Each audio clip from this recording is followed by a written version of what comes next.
Peuple révolutionnaire du Grand Sahel d'Afrique et du monde, bonjour à vous. Comme vous l'avez constaté, depuis un certain temps, je ne fais pas de direct.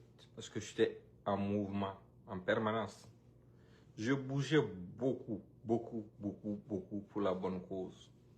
Donc c'est pour cette raison que je n'arrivais pas du tout à avoir un temps à consacrer au direct. Et je sais que la relève aussi est déjà assurée parce que il y a beaucoup de jeunes gens qui arrivent à faire un travail magnifique de communication et d'information. Donc, continuez à partager au maximum parce que la situation qui se passe au nord du Mali et dans l'AES, dans son ensemble, nécessite ce direct. C'est pour cette raison, dès que j'ai pu avoir l'opportunité, j'ai décidé de faire ce direct. Donc, partagez au maximum pour que le maximum de personnes puissent être là. Parce qu'on a beaucoup de choses à se dire. Beaucoup de choses à se dire. Énormément de choses à se dire. Avant même que les gens ne viennent, pendant que vous continuez de partager, ce que je vais dire, c'est quoi? Et à l'annonce de la création de la télévision et de la radio AES, j'avais déjà dit quelque chose. J'avais dit que, en fait, les gens se trompent par moment. Ce n'est pas un outil pour parler à notre peuple qui manque. Notre peuple se comprend déjà. C'est un outil pour parler au reste du monde de ce qui se passe chez nous là. C'est ce qui manque. Il faut de la vision et de la clairvoyance pour bâtir quelque chose de solide. Et c'est dans cet esprit que nous avons lancé Nouvelle Afrique. C'est vrai que ça continue d'être lent, mais bon, on fonctionne sur fond propre. Donc ça va être lent. C'est en fonction de mes moyens. On va être lent, ça va se développer avec le temps. Voilà, ça, on n'a vraiment pas besoin de qui que ce soit ou de quoi que ce soit. On a juste besoin de notre peuple, son appui, pour que ça puisse continuer d'être propagé et pour qu'à la longue, ça puisse s'imposer comme outil. Parce que c'est le seul média multilingue qui rédige des articles en 104 langues. C'est très important.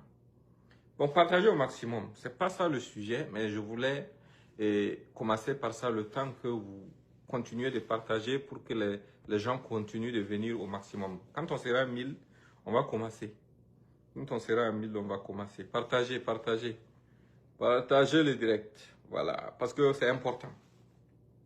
C'est très important. Parce que parfois, nous tombons sur des informations, mais quand on ne les prend pas pour les mettre ensemble, pour les analyser, beaucoup de gens n'auront pas l'opportunité de comprendre ce qui est caché derrière ces messages. Donc, partagez au maximum. Partagez. Voilà, partagez.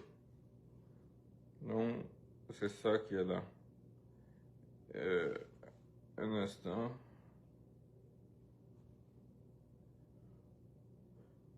Voilà. Donc, peuple révolutionnaire du Grand Sahel, d'Afrique et du monde, rebonjour. Vous suivez très bien ce qui se passe au nord du Mali comme situation. Vous la suivez très bien. Mais comprenez une chose, ce n'est pas différent de ce qu'on a passé le temps à vous expliquer. Je vous ai toujours dit que l'objectif de ces gens, c'était de nous asservir. Et tout ce que j'ai dit de par le passé, que les gens n'ont pas compris, est en train de s'avérer vrai.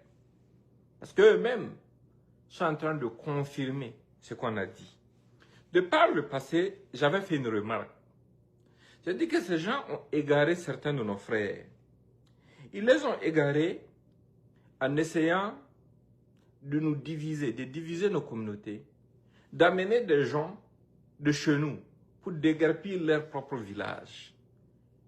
Le déguerpissement de leur propre village répond à quel besoin d'islamisation? Aucun.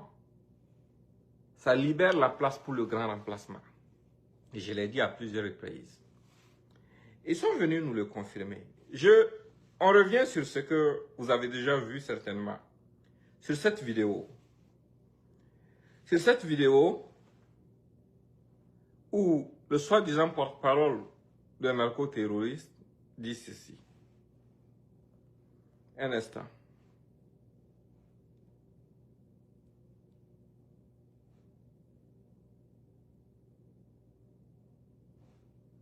J'essaie de faire jouer la vidéo.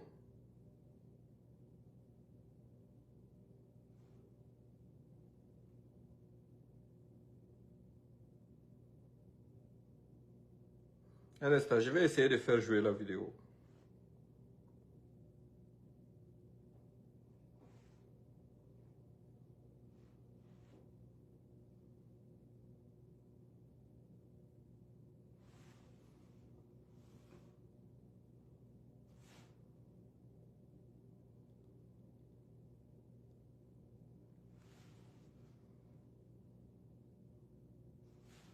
Bon, on n'arrive pas à faire jouer la vidéo.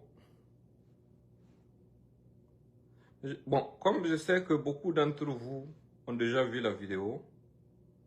Vous savez aussi Voilà. que depuis 2012, Voilà, ça vient. vous savez aussi que depuis 2012, C'est celle-là, là. il y a eu beaucoup d'incidents entre nous et les JNIM. Le dernier a été en 2024 où il y a eu de l'accrochage, où il y a eu mort d'âme sur la frontière de la Mauritanie. Oui, en 2012 d'ailleurs. Voilà, ouais, je rappelle. Vous avez été évincé par les Exactement. Et djihadistes en 2024, je rappelle aussi qu'il y a eu d'accrochage à côté dans la forêt de Wakado, à côté de la frontière de la Mauritanie. Oui. Depuis le moment, il y a une initiative qui a été menée par les chefs des tribus, des chefs de communautés et des notabilités et les cadres de l'Azawad. Ils ont dit que tous ces enfants, toutes ces victimes qui s'entretuent entre ces deux organisations sont de ces mêmes communautés. Tous ces enfants, toutes ces victimes qui s'entretuent. Voilà, c'est la partie que je voulais commencer avec. Partager au maximum. Là, il confirme ce que j'ai dit. Il dit que au tout début, entre le JNIM et eux, au niveau des soi-disant séparatistes, ils se combattaient, mais que des leaders communautaires chez eux s'étaient levés pour organiser un dialogue pour dire que ils sont en train de s'entretuer alors qu'ils sont tous de la même communauté. D'arrêter ça. Est-ce que vous avez compris? Mais c'est d'une gravité extrême. Combien de villages Peuls ont été déplacés par des jeunes qu'ils ont utilisés? Quand vous rentrez au nord du Burkina Faso et puis au centre du Mali, combien de villages Peuls ont subi la foudre terroriste? Des villages entiers même, ils ont essayé de les exterminer. On prend par exemple le cas de Solhan, les massacres de Seitanga et autres. Donc, eux, ils peuvent se retrouver entre eux sur la base communautaire pour s'entendre et vous poussez, vous, à vous entretuer, à tuer vos propres frères. C'est quoi le projet de cette affaire? Ça, c'est pas trop grave par rapport à ce qui vient, même si c'est déjà grave. On continue. Partagez, hein? Tous ces enfants, toutes ces victimes qui s'entretuent entre ces deux organisations sont de ces mêmes communautés. Donc nous, notre aujourd'hui coordination tactique pour faire face à l'ennemi n'est avec les JNIM qui dans l'Azawad et sont composés que des Azawadiens. Donc nous, notre aujourd'hui... Voilà.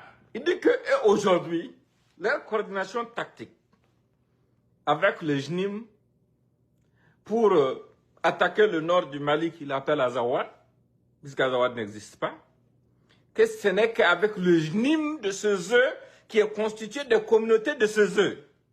Est-ce que vous comprenez la gravité de cette affaire? Donc, en fait, déjà, ils ont créé un autre JNIM. Ça veut dire le JNIM de ces œufs, qui ne ressemble pas aux autres. Mais attendez, avant qu'on continue, ils ont été très clairs.